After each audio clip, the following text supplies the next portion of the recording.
to my channel. I am so glad you came back. So today I was not really planning on doing a journal, but I felt like why not?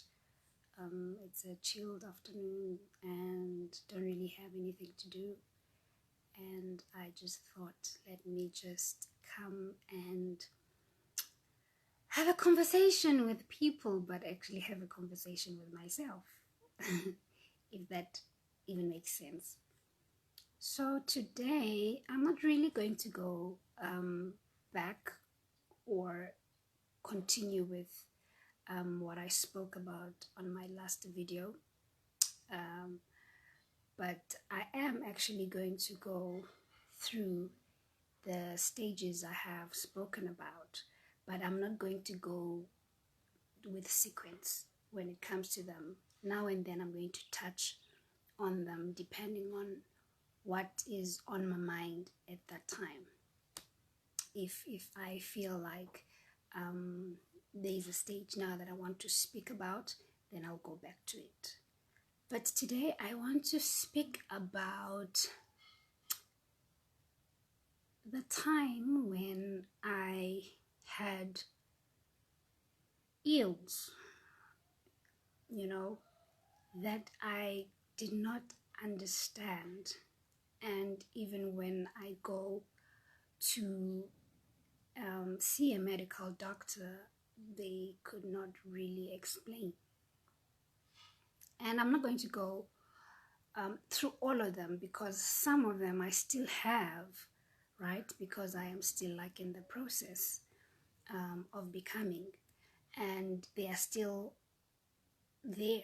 But where I am at the moment, I kind of understand what is happening, right? I kind of understand what is going on compared to when I did not know what the hell was going on with me, right?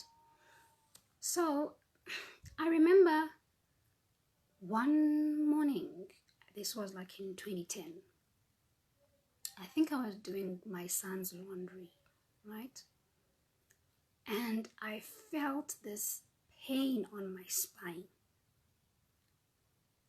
And I touched my spine, just to allocate where the pain was coming from. And when I would touch it there, it would feel like I am touching a hole, but not on my body, but the feeling of it when I was doing the examining of my spine, it felt like I was like poking on a hole inside of me. And I remember sitting and trying to think, wait, one of the things that I made clear going to hospital and doing my paperwork of when the time comes where I would give birth, which was in East London, Beacon Bay, I specifically told them that one of the things that I will not require is an epidural. I think because I had studied so much about it and the things that can cause one to kind of complicate their labor, and I thought I don't want to experience that. So as much as the epidural has very good things that can do for you when you're in labor, like not feeling the pain at all, I mean, who wants to feel the pain of labor at the end of the day? No one. But for me, I just felt like I needed to feel the pain for some reason. I don't know. I wanted to go through labor in its most natural form. I don't know why I wanted that. And also the fears, obviously, of what an epidural could do. That was not good, because it's not like it's a bad thing, but it also has bad effects on it. So I made sure that one of the things that they should not, administer to me is an epidural. And they didn't, because I don't remember sitting and them poking a needle on my back. right? So I was thinking now, where is this pain coming from? Because my back, as far as I'm concerned, was not poked with that big epidural needle. And I never really paid attention, right, to this pain, because I would feel it now and then, right? Okay, forward 2013 now. I'm back home in the Eastern Cape, and all of a sudden I cannot sleep at night. I have terrible spine pain. I was struggling to sleep at night. I would bend my back. I would try to sleep in certain positions. And I kept on thinking, what the hell has happened to my spine? You know? And I remember with my frustration that I should just like go and see a doctor and just explain what is going on, because not being able to sleep because of a back pain that I don't understand where it comes from was kind of frustrating. You know, and the spine is one of the most important parts or bones in your body. So when you are having this discomfort and you just sit with it, it could cause a lot of damage. And I didn't want to end up being paralyzed or something. So went to this doctor. I told him that, listen, I have this problem with my back pain. And I don't know if this back pain comes from the fact that I have given birth to a child who was quite heavy, right? My son was a big baby, and I've always had a small frame, right? So I was like kind of trying to find the reason of my spine being painful. I was like, maybe this baby was too heavy for me, and now it has messed up my spine. And it's one of the reasons that I actually thought, let me just go see a doctor, so that if it's something serious, and if it was caused by my pregnancy and carrying this heavy child, it can be attended to, you know. It was painful. So I then told this doctor, and I'm thinking it's this child. And he checked my spine and found nothing wrong with my spine. And it was frustrating for him to not find anything wrong with my spine when I am telling him that there's something wrong with my spine. I am in pain. I cannot sleep at night because of this discomfort, you know. So he then, doctors, sometimes when they can't really like give you an answer for what is wrong with you, especially when they don't have, they kind of like maybe try and give you some kind of medication so that you also could feel better that, okay, there's something that has been done. So I remember him giving me these tablets that I needed to like throw in the water and drink. And I remember drinking these tablets and feeling no difference.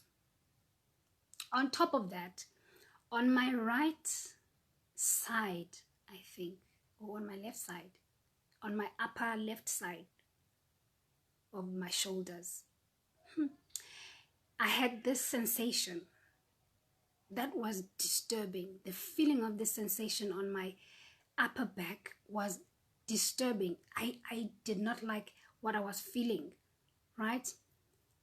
And when I was telling him even about the sensation, I was like, can you just please check if maybe there is no, now listen to me trying to look like I know things of the body or medicine. I'm like, can you try and check if there is no vein, that is suppressed, and it's kind of disturbing a nerve on my upper left side. Can you just check if there's nothing going on there? And he did, and he was like, no, your veins or your nerves are perfectly fine. And I sat with this frustration for years because there was no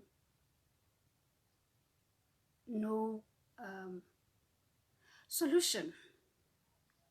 Obviously, if they can't find anything, what are they going to do? They're not going to operate my back to find something when they can't find it, when they're examining my back. On top of that, now I can't sleep at night because I have my back is painful. My spine is painful. On top of that, I have problems with my knees to a point that I always had the MCO next to my bed. MCO and the muscle gel, I just needed anything that had menthol because menthol was helping me with my knees when they would pain. And I wouldn't know what is causing this pain because at that time I was not working. Most of the time I was at home. So it was not like my body was being strained by anything, physically. So for me, it made no sense why my knees were so painful. Gosh, I would stay all night and not sleep because of, how do you sleep? I don't know if umuntu wake wa experience bana madolo. Abantu abadala would know this. So umuntu omdala xa esithi unamadolo abuhlungu, just know that they are going through the most because it is not nice. It is not nice. I wouldn't sleep. I would stay all night. Even get out of my bed and try and stand.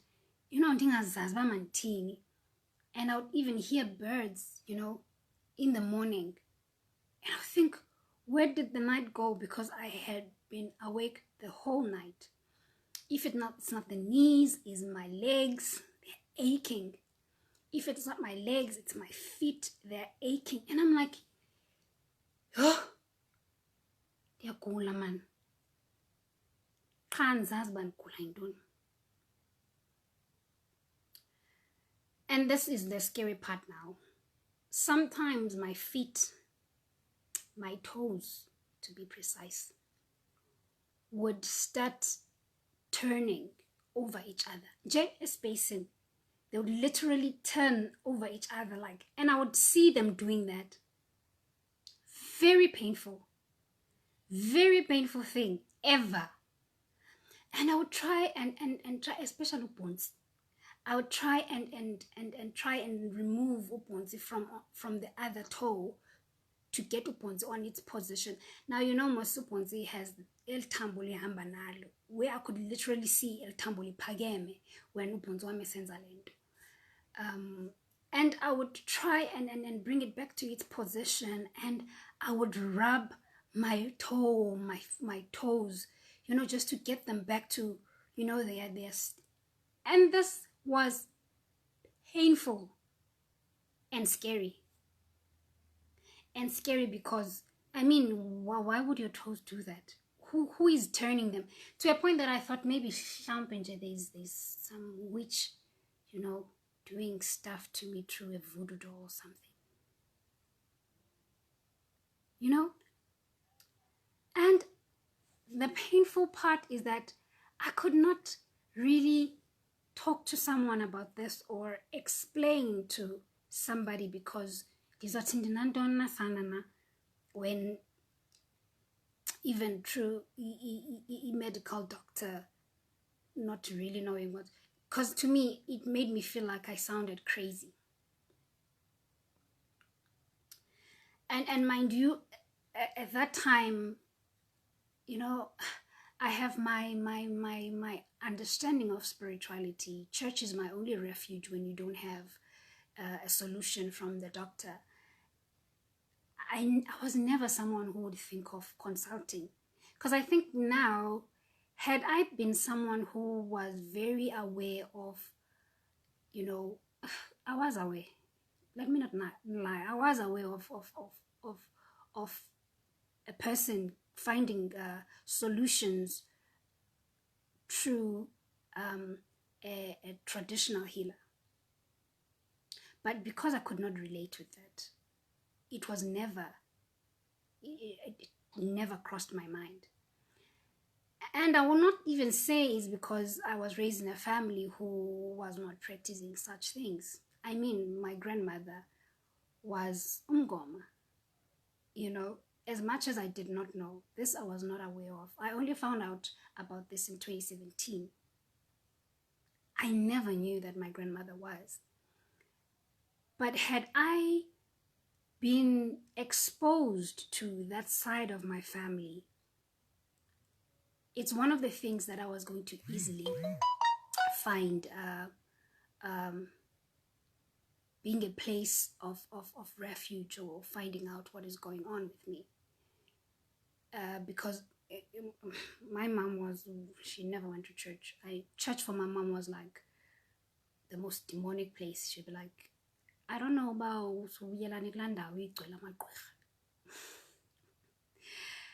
my mom hated church. She allowed me to go to church because I think she found it to be a good place than for me to be somewhere in some pub drinking alcohol and stuff. So she was like, okay, you can go to church, but church is not right. Church is full of witches. You know, she would just say that out straight. So she was someone who was very much aware of Izindo, the traditional healers and stuff. But me, with my belief, I was not part of that. I was like, don't include me. Do your thing and I'll do my thing. But if I had known, or if I had opened my mind to that, I feel like I wouldn't have suffered so much in terms of things that happen now on your physical body that kind of indicates that there's something that is happening with you and you need to pay attention to. And when you cannot find solution from the Western medicine, you gotta go to the other side. You know, it was never part of me. So I remember telling, I think it's two actually, people who were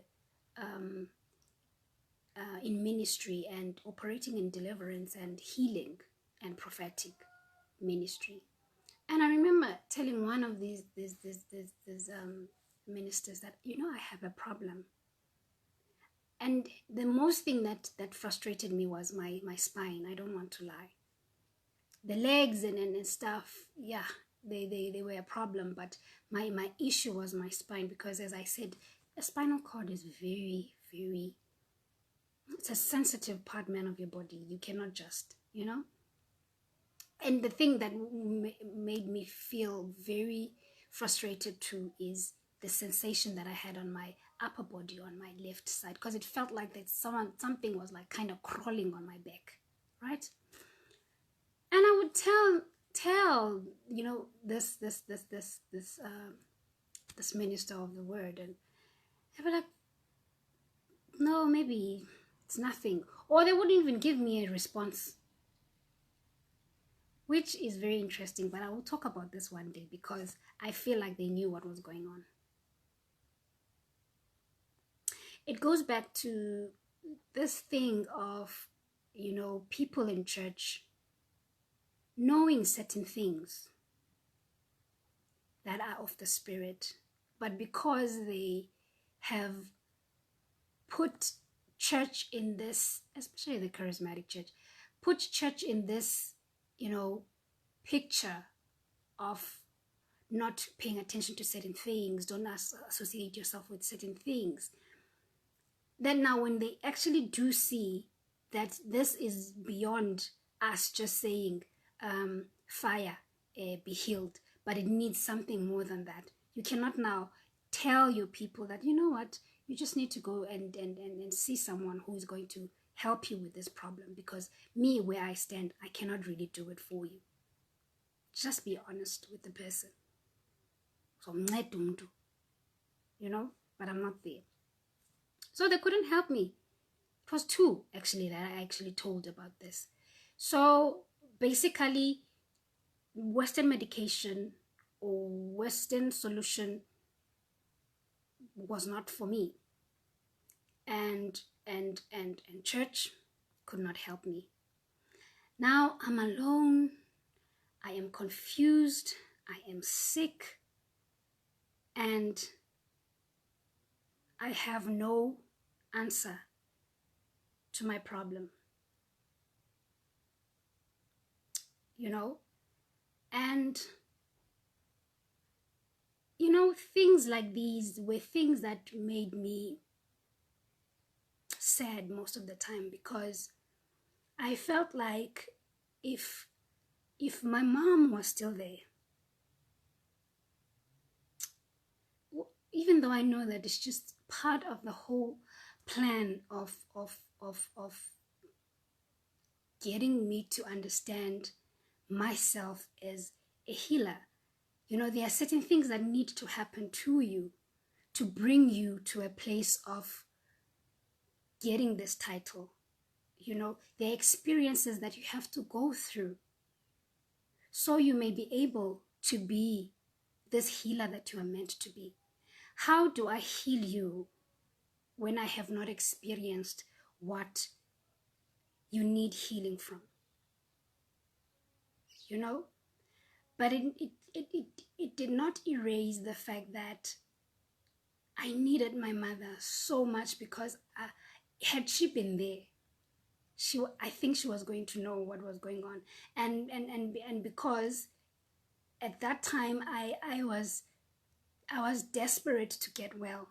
I think I would have even allowed her to take me to places where she knew that I would get help from. You know?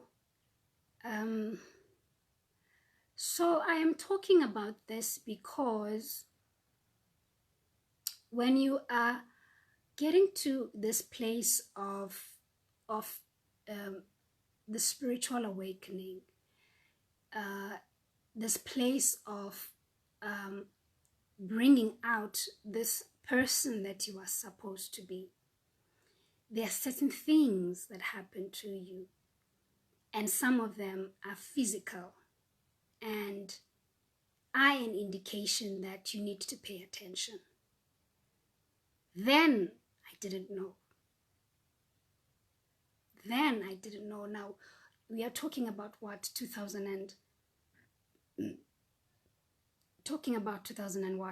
14, 15, 16. You know, I'm going through this thing and I'm going through it alone.